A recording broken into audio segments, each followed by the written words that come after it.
Hey, my name's James Nicholson and welcome to my YouTube channel. In this video, I finally got some relief for mortgage holders. We finally got some lenders that have cut rates since the Bank of England meeting last week. You see, the Bank of England cut rates. They went from 4.25% down to 4%. And then the market kind of sat there thinking about what's next to do. Should they cut their rates or not? Had they put their cuts already ahead of the Bank of England's, and so they didn't have any more left to cut off their margin? Well, a couple of lenders have cut rates, and in this video I'm going to give you all the rates of the big 6 lenders so you know who's got the best rate in the market right now. Now, if you're new around here and you haven't done already, do make sure you subscribe to the channel over there and hit that bell notification. We're on the way to 46,000 subscribers, and by subscribing you'll get all the latest house price news, interest rate news, property investing news, and much more. And your part to get some views on this video is simple. I'd ask you to please smash the like button, tick on the like button, do something to that like button. That helps with the YouTube algorithm, and that really has helped the channel grow. So thanks to everyone that does that. So, the Bank of England cut their rates, as you know, if you've been watching this channel or reading the news in the last week or so. And we went from a base rate of 4.25% down to 4%. Now, there was also some bad news in that meeting, and the Bank of England has revised their projections for inflation. You see, inflation was expected to hit and stay at 3.5% for the rest of the year. It's at 3.6% now, and it was most likely that it was going to stay around the 3.5% mark. However, the Bank of England's revised that figure, and they're saying next month in September that the inflation number is going to go all the way up to 4%. That's not really good, and that's really going to hit people on low incomes. Now, the Bank of England's mandate is to get inflation down to around 2% while creating maximum employment. And so while we've got inflation going up, they're cutting rates, and that's also because they've got that problem with unemployment. 8 million people now are claiming benefits in the UK, and the unemployment rate is expected to rise. And I think a lot of this is self-inflicted because Labour did too much too soon. They put the minimum wage up when the interest rates were still very high, when inflation was still very high. They put the national insurance contribution up.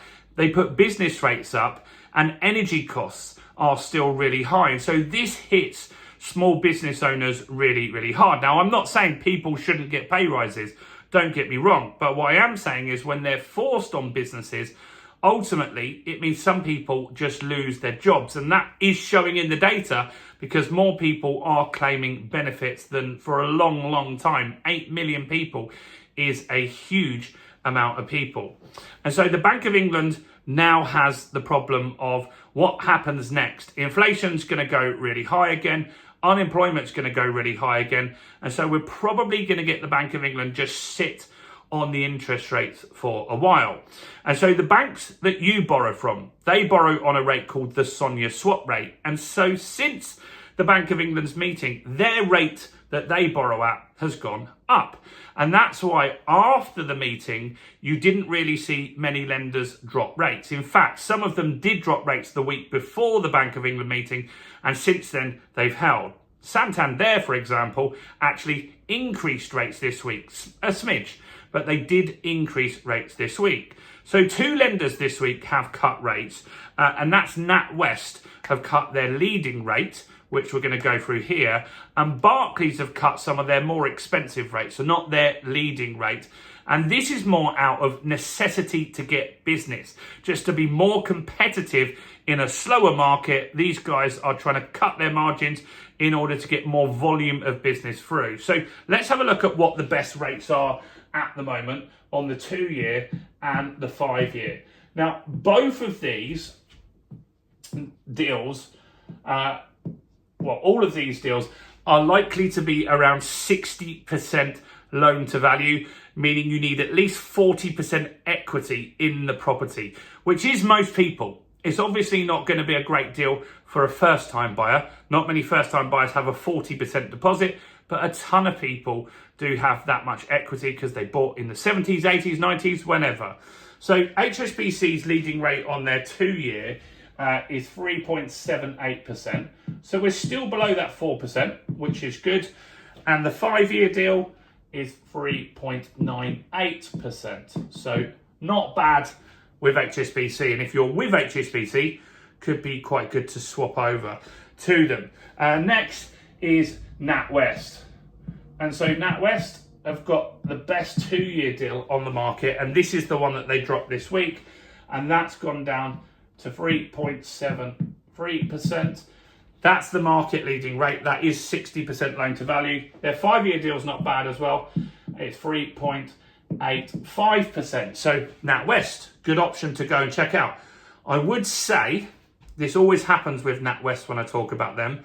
Sometimes you have to get the NatWest deals through a broker and they don't always show on their website. So just to be clear on that, but that is an official rate that they do have. Santander, let's talk about these guys. So they did put their rates up a little bit, but they're still below 4%. So they've got the best deal at 3.82%, which isn't too bad. And the 5-year deal is at 3.94%. So Santander could be an option. And what I would say is if you were with one of these lenders already, it's probably easier, even if the rate's slightly higher, to swap into company to that deal, because then you don't have to pay all the solicitor's fees and stuff like that. Barclays, let's have a look at what they're doing. They've got some pretty good deals as well. And so Barclays have got a deal at 3.84%. I think we're going to see everybody's under 4% here, which is good. And their 5-year deal is 3.99%. Nationwide, these guys are aggressive. I think you'll see another rate cut from them soon. They've been fighting for market share for the last 2 years. So they've got 3.86% is their best rate, and 4.14% for the 5-year deal. And Halifax, they are looking at 3.79%.